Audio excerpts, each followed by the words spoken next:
Hello दोस्तों। हिमालय का एक नाम शैलेंद्र यानी शैल भी है। शैल का मतलब होता है पहाड़ यानी चट्टान।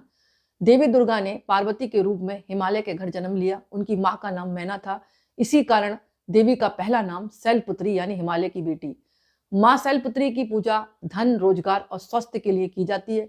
शैलपुत्री माता सिखाती है कि जीवन में सफलता के लिए सबसे पहले इरादों में चट्टान की तरह मजबूती और आड़ होनी चाहिए। हिमालय का एक नाम शैलेंद्र या शैल भी है। शैल का मतलब होता है पहाड़ और चट्टान। देवी दुर्गा ने पार्वती के रूप में हिमालय के घर जन्म लिया। उनकी माँ का नाम था मैना। इसी कारण देवी का पहला नाम शैलपुत्री यानी हिमालय की बेटी। माँ शैलपुत्री पूजा धन, रोजगार और स्वास्थ्य के लिए मानी जाती है अच्छी। इनकी अगर आप पूजा करते हैं तो उनकी बातों को भी आप सीखें। जैसे कि पहाड़ होता है ना, एक जगह खड़ा रहता है, इरादों में मतलब चट्टान की तरह मजबूती से अडिगता होनी चाहिए, तभी आपको काम में सफलता मिलेगी। इस बात को शैलपुत्री माता सिखाती है।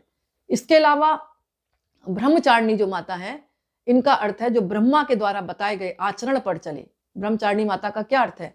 जो ब्रह्मा के द्वारा बताए गए आचरण पर चले, जो ब्रह्मा की प्राप्ति कराती है, जो हमेशा ब्रह्म की प्राप्ति कराती है, यानी जो हमारी आत्मा है ना, उसके दर्शन कराती हैं। हमेशा संयम और नियम से रहें, ये सिखाती हैं। जीवन में सफलता के लिए सिद्धांत और नियमों पर चलने की बहुत आवश्यकता होती है। इसके बिना कोई भी मंजिल नहीं पाई जा सकती। अनुशासन सबसे ज्यादा जरूरी है। ब्रह्मचारिणी की पूजा पराशक्तियों को पाने के लिए की जाती है। इनकी पूजा से कई सिद्धियां भी मिलती हैं।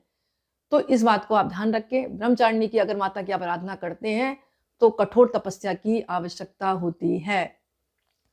तीसरा रूप होता है माता चंद्रघंटा का, जिसके माथे पर घंटे के आकार का चंद्रमा है, इसलिए इनका नाम चंद्रघंटा है। ये देवी संतुष्टि की देवी मानी गई है। जीवन में सफलता के साथ साथ शांति का अनुभव तब तक नहीं हो सकता जब तक कि मन में संतुष्टि का भाव ना हो। आत्म कल्याण और शांति की तलाश जिसे हो, उसे मां चंद्रघंटा की आराधना करनी चाहिए। यह देवी का तीसरा रूप माना जाता है।